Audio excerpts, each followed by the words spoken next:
Okay, in this video I'm just going to be giving a bit of an overview of strengths and weaknesses for each of the different policies. I'm not going to spend too much time looking at budgetary and monetary policy because I want to get onto the supply side policies.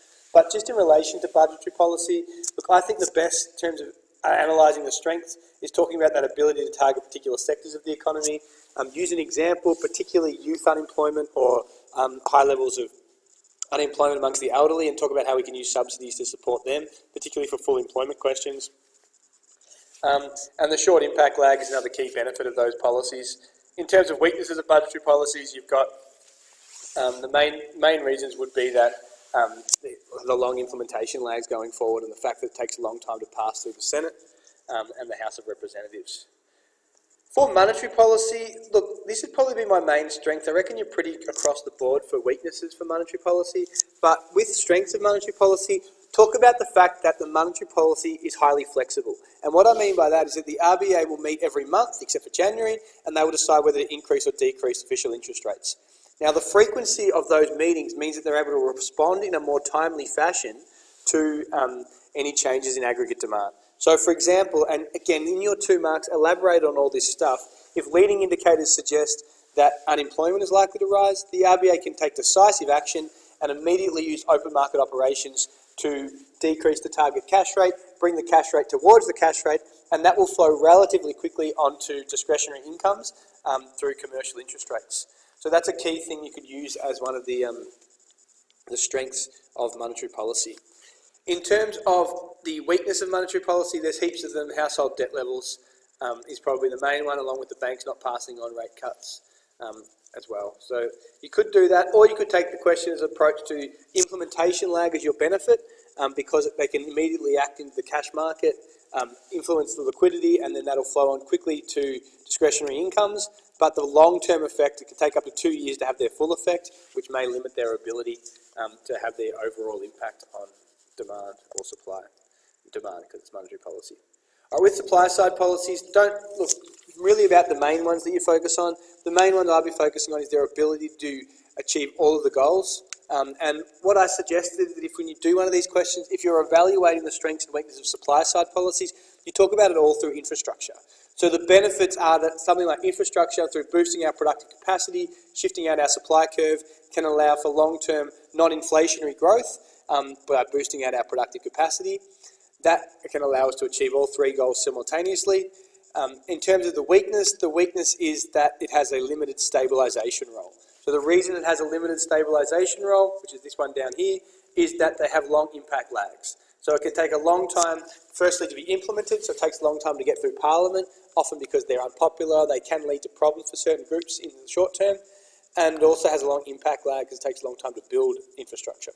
So I would use it all through infrastructure. Other examples you could use include that some supply side policies don't actually require any government finances. So for example, if it's associated with deregulating the labour market and paying people based on performance and removing unfair dismissal laws, that's another key benefit you could link in doing those questions.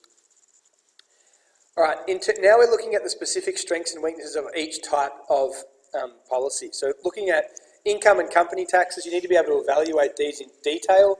So it's about being able to link the strengths, how they can boost both demand and supply.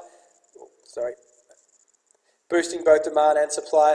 But if you're evaluating income taxes about its overall effectiveness, you can talk about the lengthy time lags in terms of the implementation lag.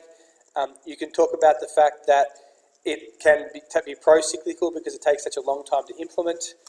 You could talk about the fact that sometimes these policies lead to crowding out because the government needs to fund this extra money, and that can lead to higher interest rates. You can talk about the fact that there's no guarantee that households will actually spend the money. So particularly if they're implemented during a trough and business confidence and consumer confidence is weak, there's no guarantee the money will actually be spent. And fourth, there's always a possibility that the increased amount of demand for labour only reduces underemployment, so it may not be as effective for reducing unemployment rates. Again, with company taxes, the main strength I'd be focusing on for company taxes is their ability to target specific businesses. So they can target small businesses and therefore focus on areas where they really need the benefits for productivity. This will help to boost aggregate supply and boost long-term growth. In terms of the weaknesses, the main one would be that either, in terms of the strengths, you could also talk about promoting foreign investment and how that can create opportunities and more money for businesses as well. In terms of the weakness, the one thing is that they may not actually use the tax cut to reinvest and grow the size of the business. So businesses just may absorb the profits and not actually use it to promote growth or jobs. The effectiveness of company tax cuts may be compromised by many businesses being owned by overseas entities, and that may not be reinvested back into the Australian economy. So, for example, if we get a company tax cut to a multinational company, what they might do is just keep the money, send it back overseas, and we never actually see any of the benefits from it. So that is one big weakness associated with company tax cuts. Another weakness that you could talk about is the long implementation lag, which we've talked about in class, particularly with the plans to reduce the corporate tax rate to 25% by 26-27. Again, they have passed the 27.5% tax cut for businesses earning less than 50 million, but the 25% tax cut for all companies has not been passed yet. All right, in terms of infrastructure spending is the first one of the major supply side policies within the budget.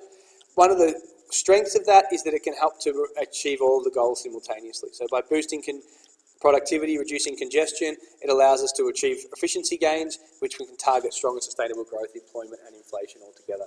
We've talked about this already, so I won't go into detail, but the impact and implementation lag would be the main weakness for infrastructure spending. Education policies. The main benefit of education policies is, again, they can target particular sectors of the economy. So, for example, they can target underprivileged schools, they can target disadvantaged schools by offering subsidies to those areas, and they can focus on specific skill development, which should support the other aggregate supply policies like lower company and income taxes to achieve sustainable growth going forward. So their strength lies in the fact that they can make for a more dynamically efficient workforce quickly by targeting particular sectors. Education policies can sometimes have a shorter implementation lag because they often get political approval, and that's because there's not a lot of weaknesses associated with them despite the cost, and that's because it improves the quality of human capital. So because a lot of stakeholders benefit from that, these reforms are easier to pass. In terms of weaknesses, again, it's the long implementation and impact lag. It takes a long time for these policies eventually to get through, particularly if they need state approval. So even though they sometimes get more approval than other policies, they do still need cooperation from the federal and state government. And then even when they're implemented, it takes a long time to have its full effect in terms of the impact on aggregate supply. Particularly if you're doing it at a primary school level, the students have to grow up and join the workforce before you get the full benefits from that for the economy. Other thing you could talk about if you get really stuck is the fact that it hurts the budget, costs the budget money, and therefore that can lead to crowding out of the economy as well. In terms of the next one, subsidies, a strength of subsidies, again, is that this is the one I'd be using, is that they can target particular sectors of the economy. So subsidies, a good example would be subsidies used for farmers. They can help them in drought-affected areas and really allow them to keep on track, and that can allow them to stay in business, and therefore they remain viable and we still get access to Australian produce. Another example of targeting specific industries would be that they can be used to preserve the environment through renewable energy plans, which also improve strong and sustainable growth and will allow for more supply in the long term and boost real GDP. Weaknesses of subsidies, again, the two things you could talk about is they need to be funded by higher taxes. That can lead to crowding out, and it can also lead to issues in terms of the future for having not enough government funds. Another weakness is that they have long implementation and impact lags. You could also talk about that some policies, particularly protectionist subsidies, can actually make us less efficient going forward. Would be another one you could choose. Research and development, again, very similar to subsidies. You could argue that they can be used to target particular sectors. So good examples of that, recent changes to R&D have allowed tax concessions for clinical trials of life-saving drugs, which allows them to get access to increased tax concessions. So that ability to focus on particular sectors within the economy is really good for promoting aggregate supply and targeting benefits within those particular sectors. The main weakness I'd be focusing on is the fact that there's no guarantee of success. A lot of these policies, the money is essentially wasted or not used productively, and that has issues in regards to increasing the size of our budget deficit, forcing the government to borrow more money, which can also put pressure on interest rates through crowding out as well. So again, I'd be linking it to the budget as a weakness and the lack of guarantee of success. The other thing that you could talk about here is that it's kind of this idea of backing winners and And so by backing some industries and giving them research and development tax concessions, that can come at the expense of other industries. So it really is a case of sort of promoting some industries potentially over other industries going forward, which may have negative ramifications as well. All right, taxation reforms. Taxation reforms, again, we've talked about lower company and income taxes, so really we've talked about a lot of these more generally.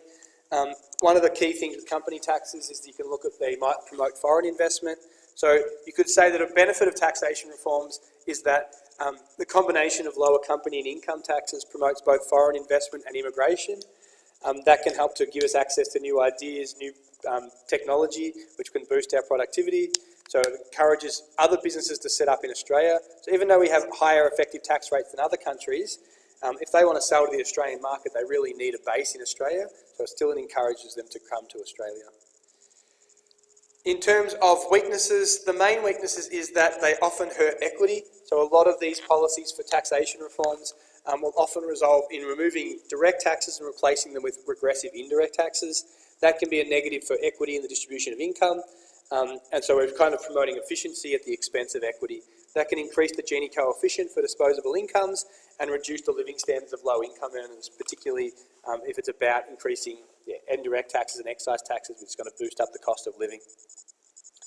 A lot of them also involve reduced taxation from the revenue, for the government, so you can link that to bigger budget debt, crowding out, etc., etc. They also face long implementation lags. In terms of welfare reforms, the main benefit is that they can increase the supply of labour. The idea of welfare reforms is to get more people back to work, and that can essentially work to, you can link that to reducing government outlays, so it's a good supply side policy in the sense that it not only boosts supply, but it also saves the government money as opposed to a lot of the other policies, and that can help to reduce the cost on the budget, as well as the fact that it promotes supply and our productive capacity. They also complement the taxation reforms really well. They work together to lower the effective marginal tax rate. So one of the benefits of welfare reforms is they work really well with taxation reforms. So for example, lowering income taxes and increasing childcare benefits could be like a double act to try and help get mothers and fathers back into the workforce. A weakness of welfare reforms, again, is the fact that often these welfare reforms hurt low-income earners. It reduces eligibility to welfare, a lot of these things, and that's targeting some of the most disadvantaged members of the community, which can reduce their living standards. So that's one of the key weaknesses associated with welfare reforms. Others argue that we already have a relatively tight welfare system, so reducing it even further is just unnecessarily hurting these people and not necessary to promote jobs. Immigration is an important one. Okay, there's a really key strength you can do, and it'd be great if you can articulate this really clearly. A strength of immigration policy lies in its flexibility. So what I mean by that is the government has the ability to adjust the types of migrants that occur depending on economic conditions. So if we're in an economy that's booming and we have skill shortages, they can raise their level of skilled migration, both temporary and permanent, to try and alleviate those skill shortages and increase our productive capacity and lower wage pressures. When there is a decline and an excess of supply, they can cut immigration into the economy. So the one I'd be talking about as a strength for immigration is the fact that they have that ability to be flexible and increase and decrease migration. It's really important that you explain really clearly that their idea in a peak is to avoid skill shortages and reduce wage pressures. In terms of a weakness, look, the main weakness I'll be focusing on the fact is that it's a quick fix and it reduces the incentive to train Australian workers. That can lead to more structural unemployment going forward because rather than having to put money into investment where there's areas of skill shortage, we can just quickly get skilled migrants in and cover those shortages. It's also political constraints, so often it can be hard to pass a lot of these policies through Parliament. And there can be political tension because we're worried about migrants in terms of increasing unemployment as well as causing social problems and infrastructure problems. So that can, governments may choose to reduce the level of immigration when it is needed because of some of these social issues. That's all. Make sure you can evaluate these policies in detail and try and conclude your sentences really well as well.